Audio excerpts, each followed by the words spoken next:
naked, asking where the rain is. Maybe I am nameless, faceless, even better, raceless.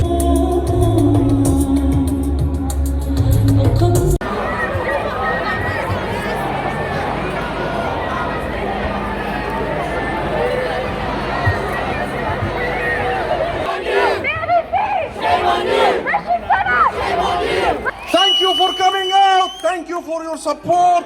Thank you for your solidarity. Thank you. I cannot begin to tell you how much this means to us, the Palestinian people, that even now, when we feel isolated, abandoned, that so many of you are prepared to come out in support of Palestine, of justice, in support of law, in support of what is right, in support of peace. Make your voices heard.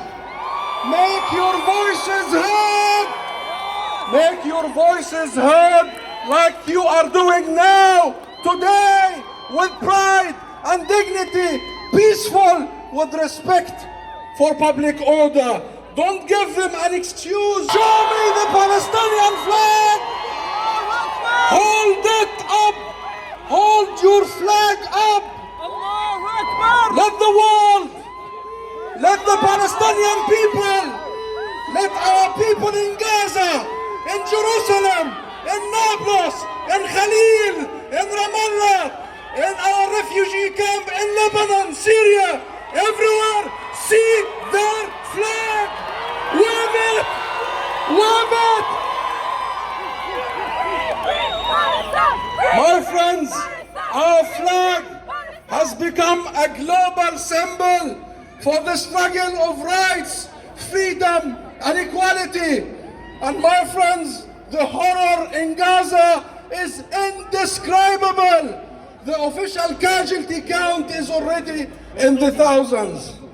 The real casualty count will be much higher.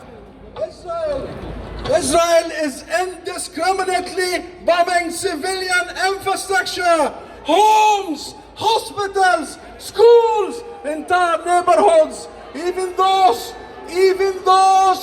who are forced expulsion, even those fleeing the massacres are being massacred as we speak. Live on TV, over 70 people yesterday were massacred as they were trying to leave the bombardment. This is a war crime.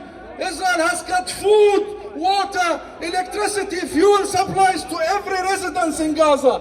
2.3 million Palestinian residents in Gaza. This is a war crime. Israel is leaving 1.1 million children, Palestinian children, without power, without water, without food, without medicine, without shelters, without anywhere to go.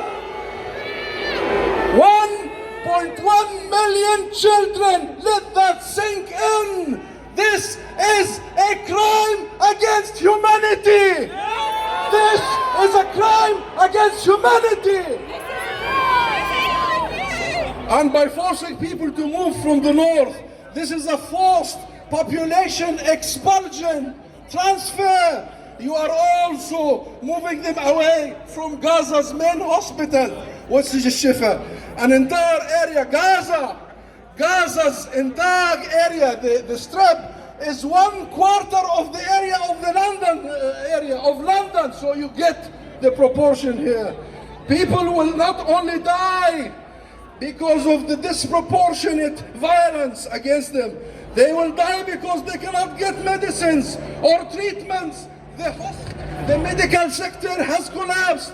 Think about patients on life support machines, those with diabetes who need refrigerators for their insulin. Think of the thousands of people who are dying because of this savagery, this collective punishment, these acts of war, crime. People have written farewell letters. People are saying good night to their children every evening, not knowing if they will again see them. Imagine the choices families are making right now. To stay in their homes and die, be killed, or to stay in their homes and die and be killed, or to take their children and families to refuge. But they have nowhere to go. They have nowhere to go. Imagine the choices family are making. What choice do you make for your children, my friends, right now? What choice? What is happening is unconscionable. Unconscionable. Because what Israel is doing is not just wrong, it is abhorrent. History repeats itself. History repeats itself.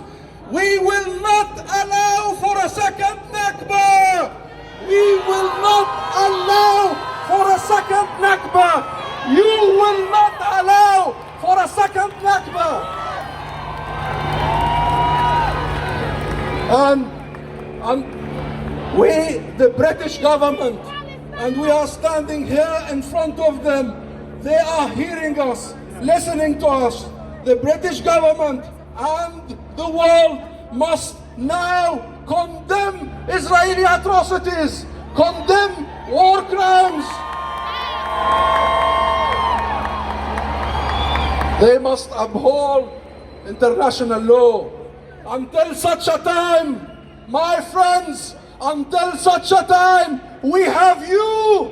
We have you. You are the people. You are the public opinion. You are everywhere. You have to speak out. You have to ask the right questions. We have you to be the world's conscious at this dark, dark time when politicians everywhere are taking the easy path, not the right path. What happened to justice? What happened to law? What happened to humanity? Where is the commitment to international law? Enough! Enough! Enough! Say it with me loud. Enough! Enough! Enough! It is time the world understand the Palestinian struggle is a people's struggle. It is a struggle for freedom. We have been struggling for 106 years. It's people's struggle for dignity, and it is a people's struggle to survive, to not be killed, and to finally determine our own fate, to end the occupation, end the colonization, end apartheid, and end the too long denial of our birthrights, of our legitimate rights. So my friends, and I'll end here, we need more support. You need to be proud, and you should be proud of what you're doing today and every day. This is not just about defending the rights of the Palestinian people. This is not even just about defending international law and universal values. This is about defending our shared humanity. Our shared humanity. No, my friends, that there will be no turning back on the path to justice. There will be no turning back on the path to justice. No, my friends, no, that while the path to justice is littered with obstacles and deceptions, the light taking us there shines bright and shows us the way forward. We are not alone. Are we alone? Are we alone?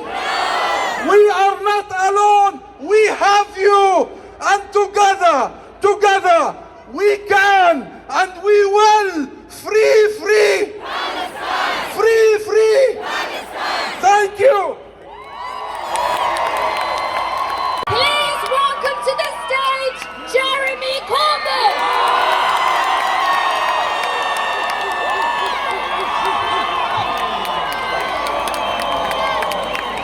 Thank you. Thank you. Thank you. Thank you. Thank you to all those that have organised today's event. Thank you, Hussam Zumla, for the brilliant speech that you've just made. And thank you to everyone for that impeccable minute of silence that we just held. That minute of silence was in mourning for all those that have died. Young people who died in the Negev desert, young people who've been killed by Israeli forces in Gaza at the moment, people that are dying because of the war that is going on in the area. And those killings are wrong, murder is wrong, the loss of human life is wrong. What we're searching for here today is a process for peace and a process for justice and a process for honour, particularly for the people of Palestine.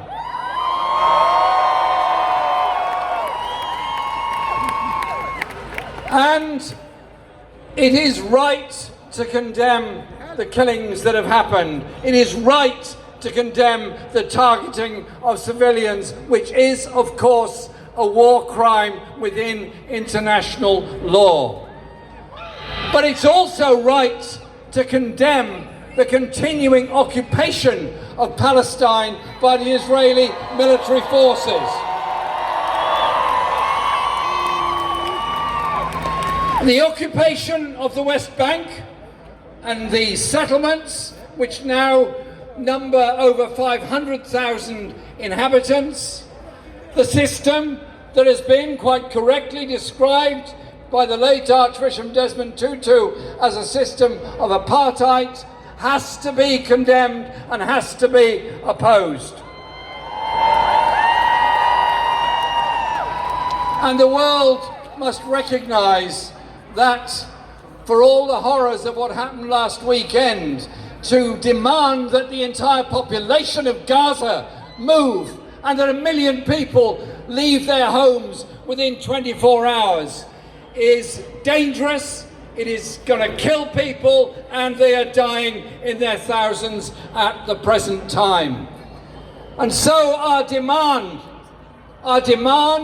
is to end the occupation, is to end the bombardment of Gaza, and to recognise that to deny innocent civilian people water, electricity, the basic necessities of life, such as sewage and hygiene, is also a war crime and also illegal within the terms of the Geneva Convention.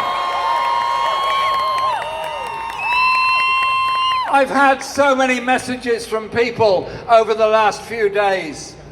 People in Israel who oppose the occupation, people in Israel demanding human rights. I've had messages from people in Gaza under bombardment.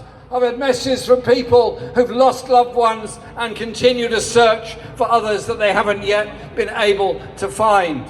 The devastation of life and the devastation of hope that goes with it is why millions of people all over the world were demonstrating yesterday, today, tomorrow, and we will carry on demonstrating as long as it takes. As long as it takes to bring about peace, to bring about recognition of the rights of Palestinian people that have been denied for so long. And an end to the arms sales that provide the wherewithal for the killing to take place in the first beginning. And so today it is a day of solidarity and a day of hope. Solidarity because we're here, solidarity that people in Paris and Cape Town, in the United States, in Australia, all around the world are demonstrating their love and support for the Palestinian people. And so we stand foursquare with them today. And there are many who say that nobody should be here today because they'll be condoning terrible things. None of us are here to condone killing. None of us are here to condone occupation. None of us are here to allow this assault on the people of Gaza and the people of the West Bank to go on. And I conclude with one last thought. Over 70 years ago, the Nakba took place. Over 70 years ago, hundreds of thousands, 700,000 people were removed from their homes. Many made their homes in Gaza and are now 7 decades later being told to move on to somewhere else. But there are also hundreds of thousands of people in refugee camps in Lebanon, in Jordan, in so many other countries all over the Middle East.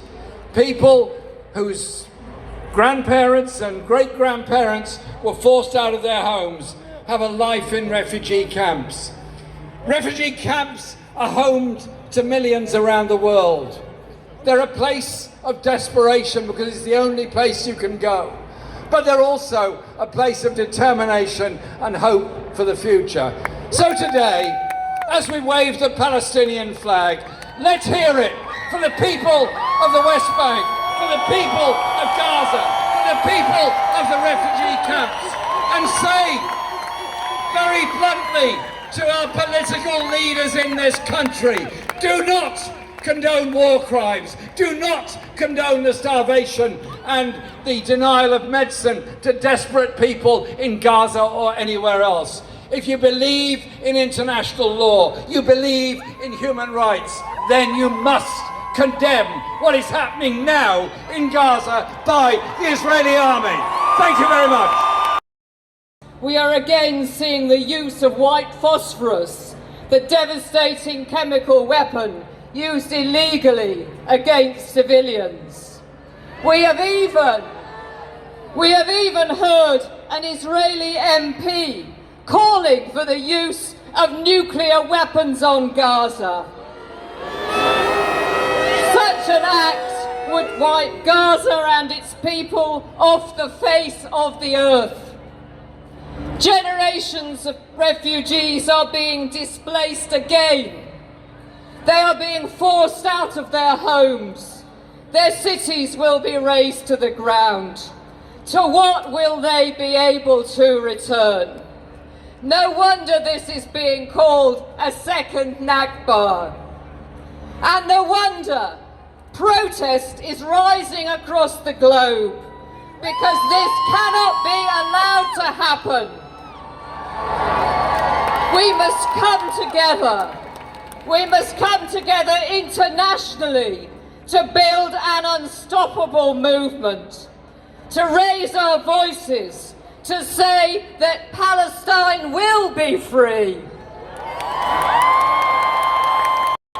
And we also say that those who support these attacks, our so-called government and the Labour leadership that thinks they're fit to form a government when they support war crimes, they are all complicit in these crimes. And those who refuse to condemn these attacks, and those who are silent in the face of such barbarism and such injustice, they are also complicit in these crimes. And I say today that history will judge them harshly. Martin Kavanagh, Deputy President of PCS, the Public and Commercial Services Union.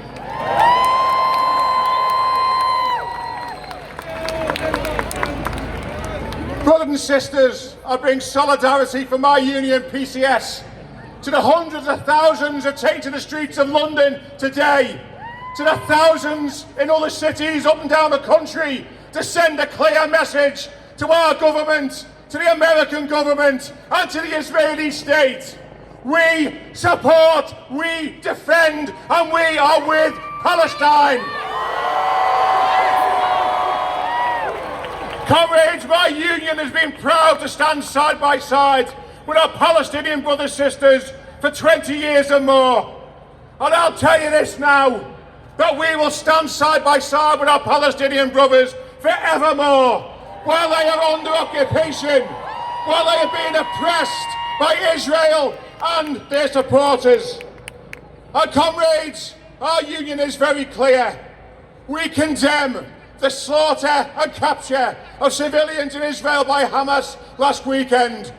But we equally condemn the Israeli government and their supporters for their response. Because I've heard it said in some circles this week there's been a disproportionate response. There's nothing disproportionate, comrades. Their response is illegal. Cutting off electricity, cutting off food supplies and energy and fuel is a war crime. Bombing hospitals and killing medical workers are war crimes. Using white phosphorus on civilians is a war crime. And no one with a right mind can claim that these are actions of a country and a government that are just trying to defend themselves. There is nothing about self-defence. This is mass murder, this is genocide, and it's a result of an apartheid state. And comrades, we understand that there's been outrage for the events of last weekend. But equally, we ask this very simple question. Why is not the same outrage given towards the Palestinian people and the treatment they've had for 75 years and more? Where was the international outrage for the 22-year-old Palestinian man with Down syndrome that was shot by an Israeli soldier with his hands in the air? Where was the international outrage for the killing of the 15-year-old boy shot in the back on the West Bank while he was running away from the Israeli forces? The hypocrisy is breathtaking. But comrades, let's be clear. There will never be peace in Palestine. There will never be justice for Palestine unless the international community gets up off its knees, attacks bravely Israel, and sends a clear message to the Palestinian people. We support the ending of occupation. We support rights and freedom for the Palestinians. But comrades, let's be clear about this. The fortitude and bravery of the Palestinian people is something to behold. They're under constant attack, and over the next few days, it's beyond my comprehension what those people are going to be going through. But the still Palestinians have got something the Israeli government and all its supporters will never have. Courage. Courage to stand up to the onslaught that they have faced for 3/4 of a century. Courage to face up to what is coming in the days ahead. And the hundreds of thousands here today are with them side by side. My brothers and sisters, it's no good the UN saying there's going to be devastation in the coming days. How much do people need to experience and take before someone does something about it? There will be no peace in the Middle East without a political settlement that includes a free and independent Palestine and an end to the occupation. And comrades, of course, none of this will happen without the support of the international community and politicians. But when our Prime Minister, an unelected one at that, says that Israel needs to take care not to attack civilians when they're devastating Gaza, well, Rishi Sunak, your message is 75 years too late. And to Keir Starmer in his last 7 days, who's done something that even Tony Blair never did. He's publicly supported the devastation of a nation.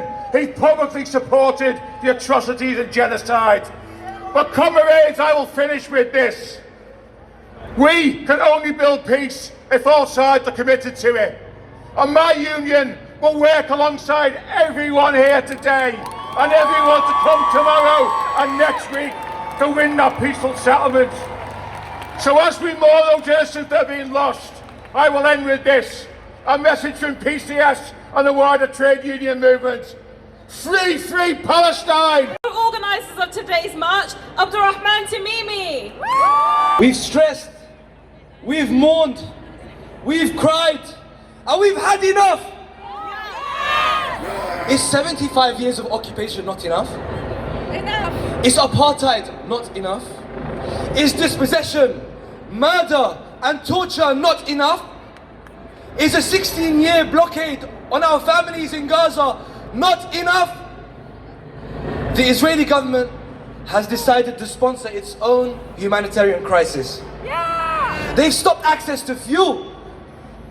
They have stripped Gaza of all necessities. Families in Gaza have no water. What would that be like for us?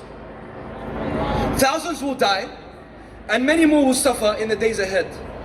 And the state of Israel remains unsanctioned, committing war crimes with complete impunity. Over 6,000 bombs in 7 days. Over 1,500 Palestinians dead, of which 500 are children. Over 400,000 displaced. This is a second Nakba. Over 1 million Gazas are being told by Israel to evacuate their homes. I spoke to my aunt the other day, this is actually yesterday, and our cousin who lives in Gaza was told to evacuate. Where do they go? When the bombs rain down, where do these families go?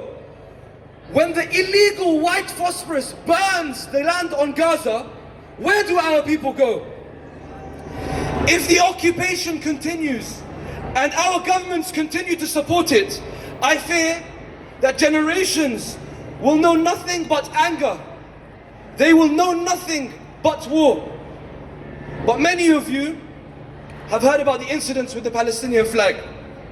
The Palestinian flag is a symbol of hope, liberation and peace. Put your flags up high.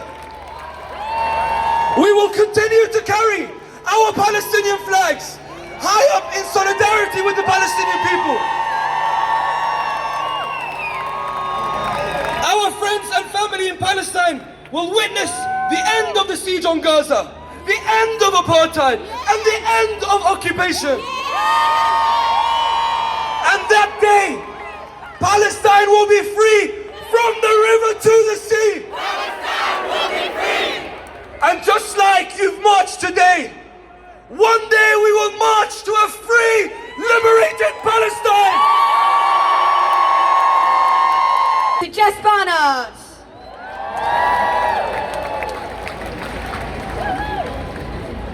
There are no words in the world that can articulate the horror that we have seen over the past week, and my heart is with all of the grieving families across Palestine, across Lebanon and across Israel, and all loss of human life is a devastating thing to see. But the reality is what we're seeing now is bearing witness to one of the most catastrophic acts of violence in our lifetimes. While our governments are cheering along, we need to call on our government now to end their complicity and demand a ceasefire. On this small patch of land in one of the most densely populated places on earth, home to over 2 million people, home to over 1 million children, Israel has dropped 6,000 bombs in Gaza in just 6 days, and the number continues to rise. And that is equal to the number of US bombs that were dropped on Afghanistan over a year.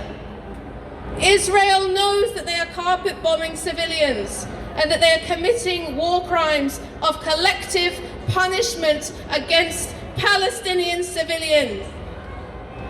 Israeli bombs have hit refugee camps, residential homes, schools, ambulances, and after demanding people flee the area, 70 more people have been killed. International reporters have been denied entry, and Israel has cut the power and the internet access. War crimes are being committed under the cover of darkness, and Palestinians' calls for help and calls for action from the international community are being silenced. We cannot let them be silenced. Free, free! Palestine! Free, free! Palestine! Our politicians know that without international intervention, this unimaginable pain will continue. More families will suffer these unspeakable tragedies.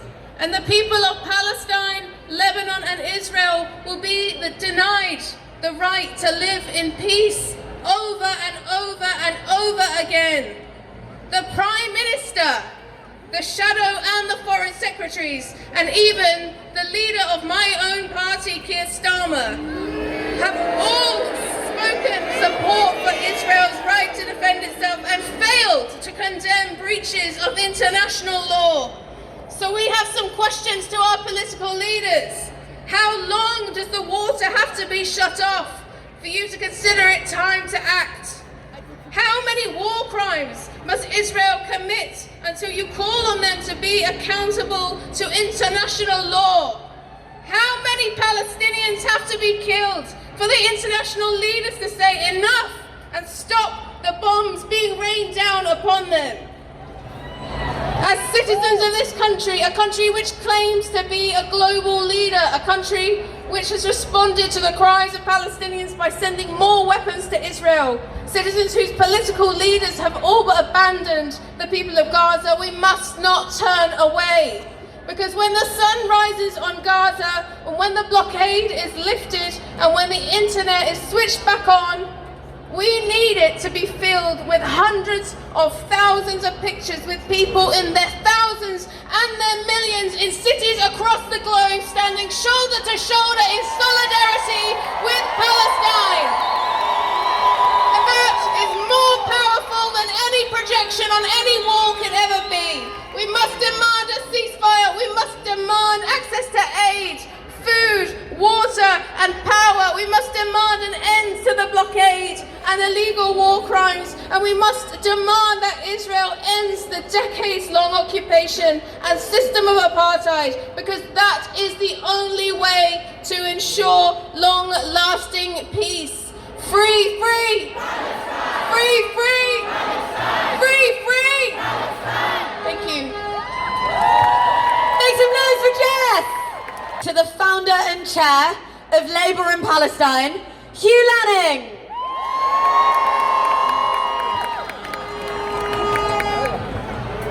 Thank you so much for being here.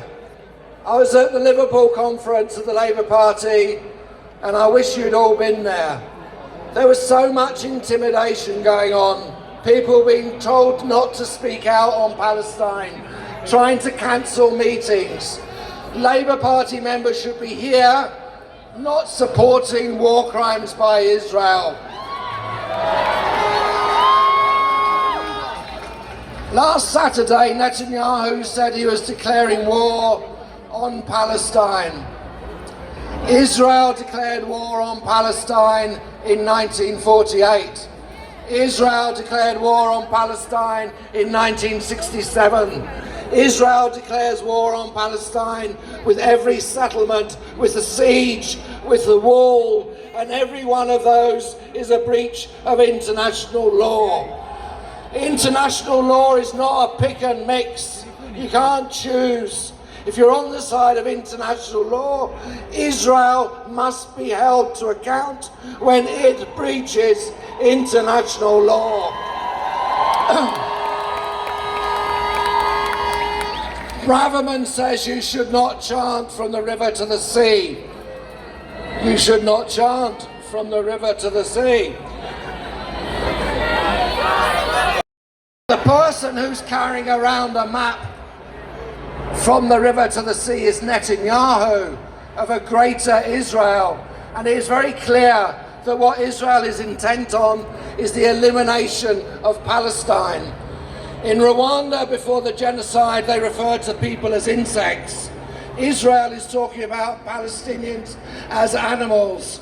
It is clear that they want to eliminate Palestinians from the river to the sea, and we must make sure that we stand behind the Palestinians.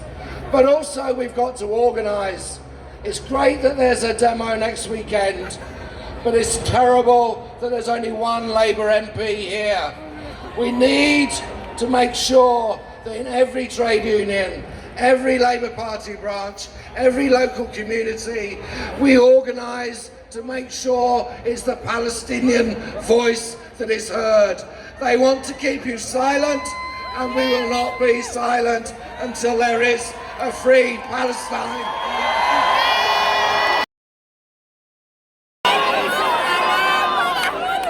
I always start by saying this. I'm very proud to be chair of the PSC, but I'm even prouder to be from Jerusalem, the capital of Palestine. It's important to say this today because the world's eyes have moved to Gaza, and rightly so, but Palestinians in the West Bank and Jerusalem are being attacked. They're being shot particularly by settlers, but also by the army. So we stand with our brothers and sisters in Palestine in every location. If you'll allow me now a few words in Arabic to our brothers and sisters who walked in shock on the 7th of October to what happened and what transpired since. But it's important to keep telling people, telling the media, telling the government, the clock didn't start on the 7th of October. Britain started the clock in 1917 when it issued the dreadful Balfour Declaration to promise my homeland to our people who didn't come from that land, and when Britain wasn't even there. What we want to see now, this is all I want to focus on, is a ceasefire. We cannot accept that the bombing goes on for any longer. I will tell you what I heard from one Palestinian that really stuck in my mind. He pointed to the building he was in. He said there were 200 people in it. When I went to the hospital, there were only 8 people in hospital, which means that nearly 190 Palestinians were killed in one location.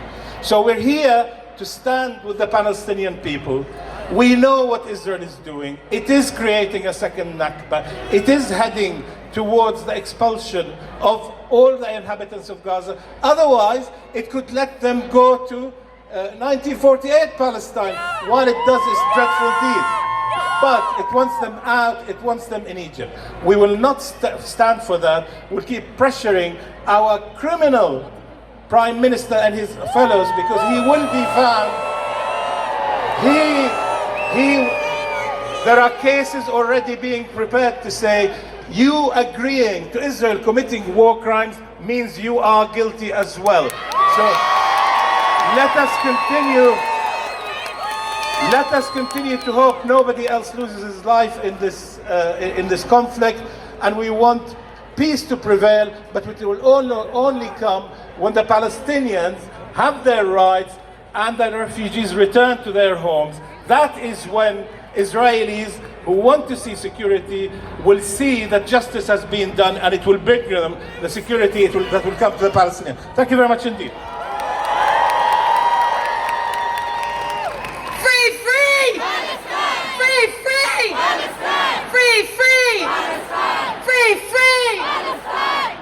We need you with us again. We need you to keep your strength. We will keep marching until our demands are met.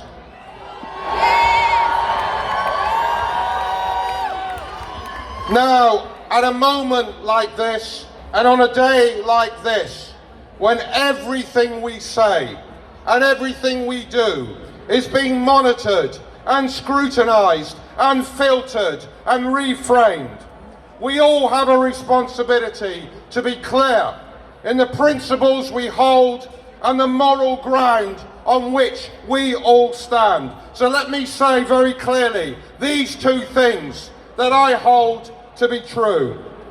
All of us want the violence to end and should be appalled and condemn attacks on civilians, no matter who commits them.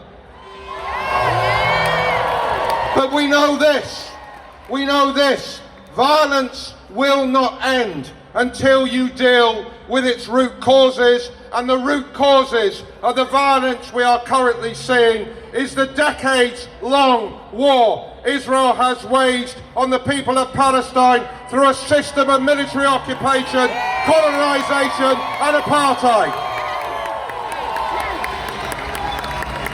As Paulo Freire said, with the establishment of a relationship of oppression, violence has already begun. Now, as we gather here today, we know that Palestinians are fearing another Nakba. As you all know, yesterday, Israel told over 1 million people to leave their homes, and that if they did not do so, they would be responsible for their own deaths. The people of Gaza know that if they exit Gaza to Egypt, as Israel seems to be proposing, they may never be allowed back. We do not forget 1948. And so the people of Gaza are being given a choice by Israel: face ethnic cleansing or face mass slaughter. So the reason we are here today in Whitehall is because of our responsibilities. Our political leaders have not been sitting silent in the face of these war crimes. They have been endorsing them, giving Israel the green light to commit whatever atrocities it chooses. How else, friends, how else can you interpret ministers and leaders of the opposition telling us it is permissible for Israel to cut off all food, water, fuel and essential supplies to Gaza? And how else, friends, can you interpret the flag of Israel being emblazoned on public buildings across London? If emblazoning that flag was a sign of empathy for civilians killed, then it would be extended also to Palestinian civilians killed. So it can only be interpreted as an act of solidarity with a state enacting a military occupation, enforcing a system of apartheid and threatening mass killing of civilians. And when the Home Secretary associates the flying of the flag of Palestine for support for terrorism, then we know that our government is also endorsing a dehumanising of the Palestinian people. So my friends, my brothers and sisters of conscience, I want you to do one thing for me before you leave today. I want Rishi Sunak and Suella Braverman and Keir Starmer to see you. The world's media are here today. I want the President of the United States and I want Benjamin Netanyahu to see you. But most of all, I want Palestinians in their millions to see you. Will you raise the flag of Palestine high? Will you raise it high?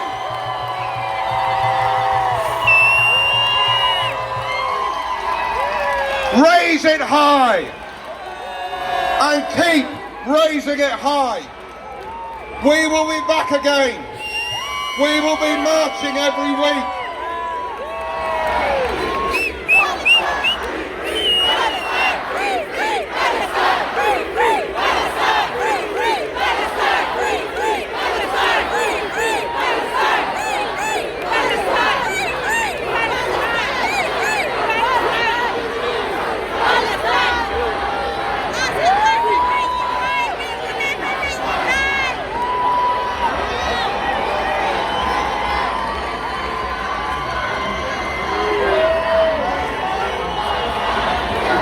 My friends,